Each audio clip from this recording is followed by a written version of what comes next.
তো কাল আমরা ছাঁচিটাকে পুরো ঘুরে দেখেছি আর ওরছা ঘোরার জন্য এসেছি। ওরছায় প্রথমে এসেছি এখানে ওরছা ফোর্টে, আবার এখান থেকে চতুর্ভুজ মন্দির, লক্ষ্মীনারায়ণ মন্দির ওই সবে যাবো। রামরাজা মন্দির এটা কালকে আরতির সময় দেখলাম, যেদিন এলাম। আজ সন্ধ্যা হলে আবার সেখানে একবার আরতি দেখতে যাবো। এখানে তো টিকিট কাউন্টার আছে, বলেছে তো একটা টিকিটেই ওরছা সব বিখ্যাত বড় বড় মনুমেন্ট ঘোরা হয়ে যায়, শুধু ওরছা ফোর্টের টিকিট। তো দেখি টিকিট তো কাটা হয়ে গেছে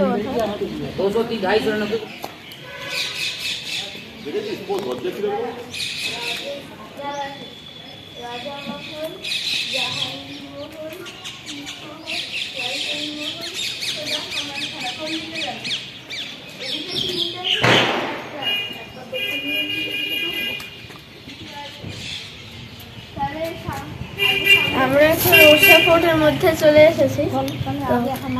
এই দুদিকে রাস্তা ভাগ হয়ে আছে, প্রথমে একটা উপরের দিকে যাচ্ছে, একটা নিচের দিকে যাচ্ছে। তো আমরা প্রথমে নিচের দিকে যে রাস্তাটা সেটা দেখতে এলাম। রাস্তাটা বলে শ্যাম দাওয়া কি কোঠি। এবার শ্যাম দাওয়াকে সেটা জানি না, কিন্তু এই বাড়িটার অবস্থা বিশেষ ভালো না, মানে মেনটেনেন্স ভালো না। এইদিকে তো পুরো জঙ্গল টঙ্গল হয়ে গেছে দোতলাতেও। তো আমরা ওইদিকে আরো কি সব হামামখানা না কি লেখা ছিল সেটা কোথায় দেখতে যাচ্ছি। দূর থেকে দেখে এটা কি হামামখানা মনে হচ্ছিল, বাকি এইটাই মনে হয় মেন ঢোকার গেট ছিল। আমরা অন্য সাইড দিয়ে ঢুকে গেছি।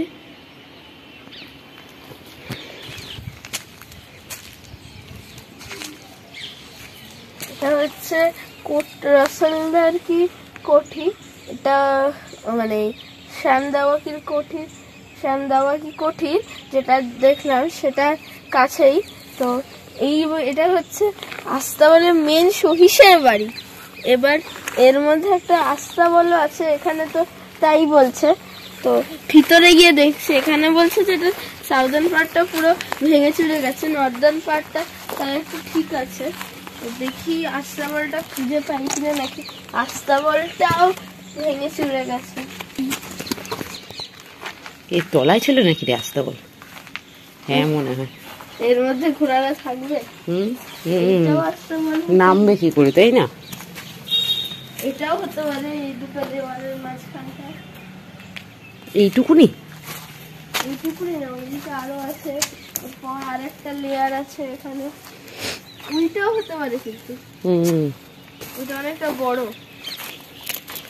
গোবর দেখিস মামা। ঘোড়া তো তাও গোবর করে না, করে ঘোড়ার গুঁড়ো হয়। এটাও হতে পারে।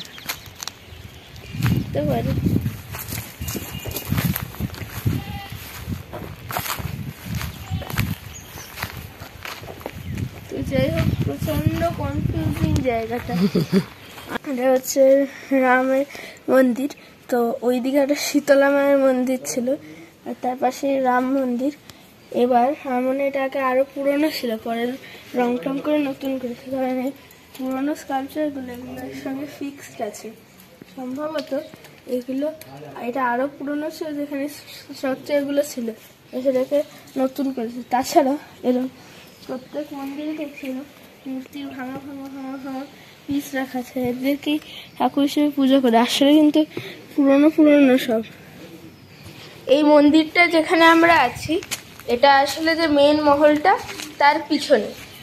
আমরা এখান থেকে একটা বড় গেটও দেখতে পাচ্ছিলাম, সেই গেটটা দিয়ে আমরা বেরিয়ে দেখলাম দূরে আরও কয়েকটা মন্দির চোখে পড়ছে, কিন্তু সেগুলো খুবই দূরে। আমরা ভাবছিলাম কিভাবে যাব, ঠিক তখনই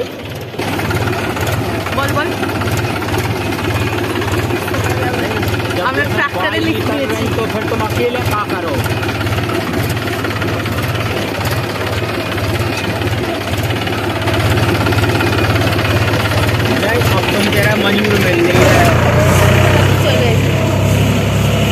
এটা হচ্ছে শিব মন্দির, এখানে বেশি কেউ আসে না মনে হয় যা দেখলাম।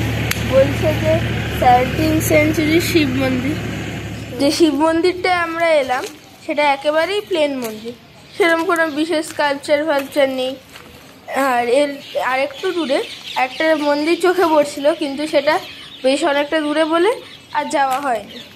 আমরা আবার হাঁটতে হাঁটতে গেটের দিকে চললাম। এবার আর আমরা আসার সময় কোনো ট্রাক্টর পাইনি। এটা হচ্ছে হামামখানা, মানে এটা চান করার জায়গা। আর আমাদের বাড়ির চান করার জায়গা তো ওদের হাফের হাফও হবে না, এটা এত বড়। আর তাছাড়া বারান্দা কে চানের জায়গা বানায় সেটা জানি না। আর অবশ্য কয়েকটা তো তালা লাগানো। এই তো 3টে আর্চ ডোর আছে, দেখি ভিতরে কি আছে। তার যাওয়ার দরকার নেই। হ্যাঁ, হেগে রেখে দিয়েছে। কি গন্ধ, মনুষ্য গো আছে পালিয়ে। হামামখানার পাশে আরেকটা স্ট্রাকচার ছিল, আমরা সেটা দেখতে গেলাম।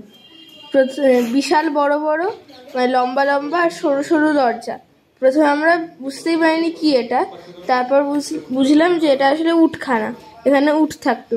দরজাগুলো এত লম্বা লম্বা যে মামার মনে হয়েছিল উটখানার নাম না হয় জিরাফখানার নাম হলেই ভালো হতো।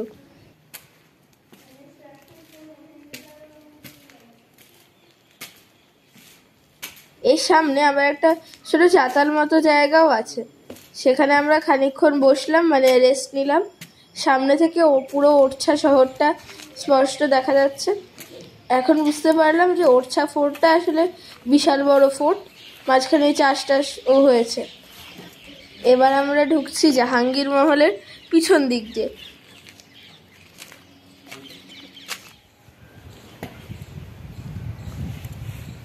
ছায়া কি দাঁড়া?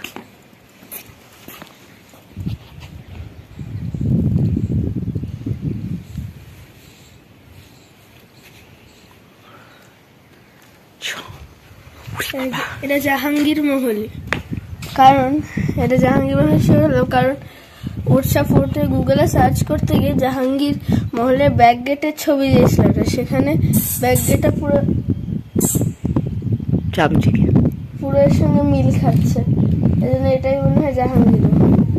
আমরা পেছন দিক দিয়ে ঢুকেছি, শর্টকাটে ঢুকে গেল।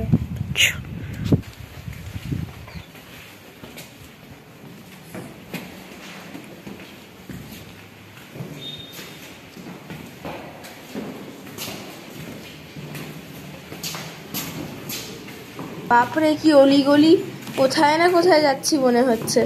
এরকম অলিগলি দিয়ে চলতে চলতে আমরা হঠাৎই এসে পড়লাম একটা চাতালের মতো খোলা জায়গায়।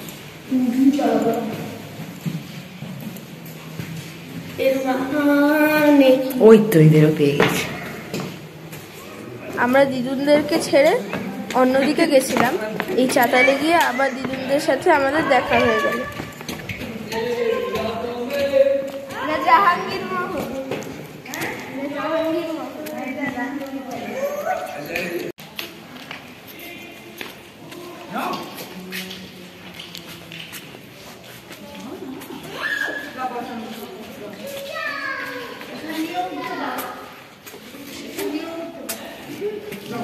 এটা হচ্ছে জাহাঙ্গীর মহল এর ভিতরটা। ভিতরে এরকম একটা চত্বর আছে, সেই ঢুকে এলো চত্বরটা। সেই চত্বরটার চারদিক ঘিরে এরকম জাহাঙ্গীর মহল। মাঝে একটা কুয়োর মতন করা আছে। তো আমরা উপরে উঠছি, গেছি তো দোতলায় উঠতে গিয়ে হাঁপিয়ে গেছে। দোতলার রেলিং গুলো বেঁকা আছে, যাত্রীগুলো খুব সুন্দর।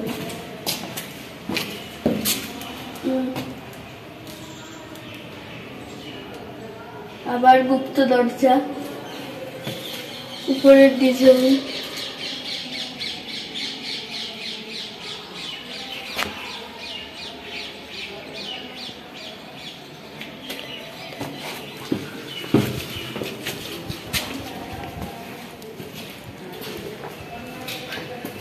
এখানে সব মার্বেল দিয়ে ডিজাইন করা ছিল।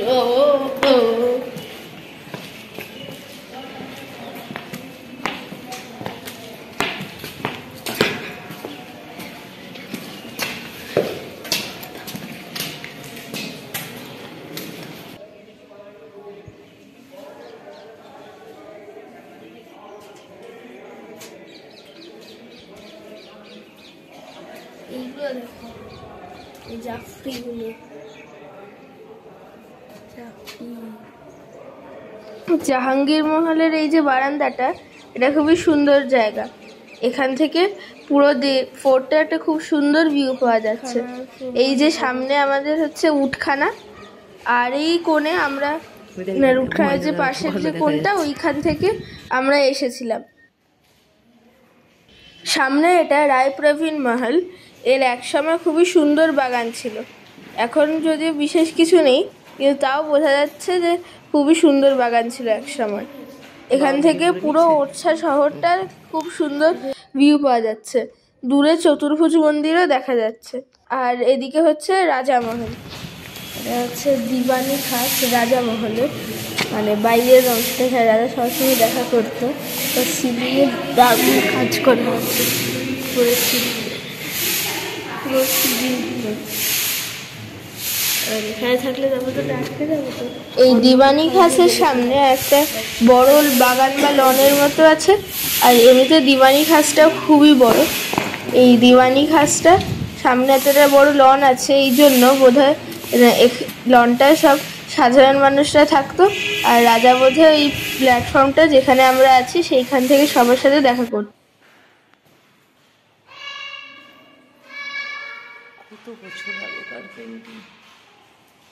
রাজামহলের নাম শুনে বোঝা যাচ্ছে যে এখানে রাজারা থাকতো, তাই জন্য ঘরের ছাদগুলোতে খুব সুন্দর দেওয়াল চিত্র বা ফ্রেস্কো করা। শুধু ছাদগুলোতে না, পুরো ঘরেই। কিছু কিছু ঘরের ফ্রেস্কোগুলো এখনো একদম ইনট্যাক্ট আছে, কিন্তু কিছু কিছু ঘরের ফ্রেস্কোগুলো অনেকটাই খারাপ হয়ে গেছে। রাজমহলের যে ঘরটা আমরা ডেকোরেশন দেখালাম, সেটা থেকে আরেকটু দূরে এই ঘরটা। এখানে পুরো রাধাকৃষ্ণের উপরে এই ঘরটা, এদিকে অনেকটাই উপর গেছে। সিলিংটা তো মাঝখানের লাইটটা ছাড়া পুরো সাফ হয়ে গেছে, তাও অনেকটা ব্রাইট আছে না কালারগুলো।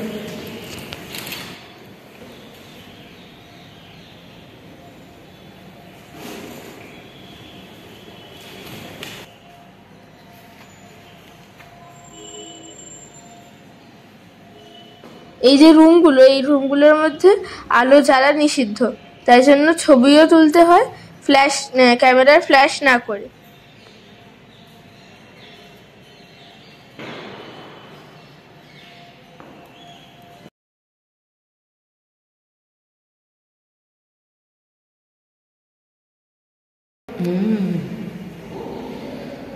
এগুলো স্যারকে দেখাস না, কিন্তু তুই শেষ হয়ে যাবি তাহলে।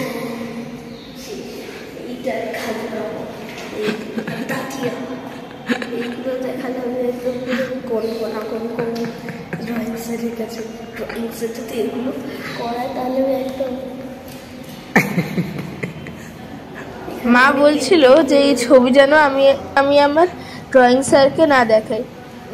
শুধু এইগুলো না, এইগুলো, তারপর খাজুরাহো, ওর দাতিয়া, এগুলো যদি স্যারকে দেখাই, তাহলে স্যার আমায় এইগুলো থেকেই হোমওয়ার্ক দেবে, আর আমি করতে করতে পাগল হয়ে যাব। এই রাজামহল প্যালেসটা আমার অন্য প্যালেসগুলোর চেয়ে একটু আলাদা লেগেছে, কারণ অন্য যে প্যালেসগুলো সেগুলোতে সাধারণত মূর্তি বা এরকম স্কাল্পচার থাকে, কিন্তু রাজামহলটা শুধু ফ্রেস্কোগুলো ছিল, মানে পুরো ঘর ভর্তি ফ্রেস্কো, বেশিরভাগই রাধাকৃষ্ণ বা অন্য পৌরাণিক বিষয় নিয়ে ছবি আঁকা। এই ওরছা ফোর্ট প্রায় শেষ হয়ে এসেছে, একটা ছোট্ট অংশ শুধু বেঁচে আছে, দেখছি সেটা যাওয়া যায় কিনা।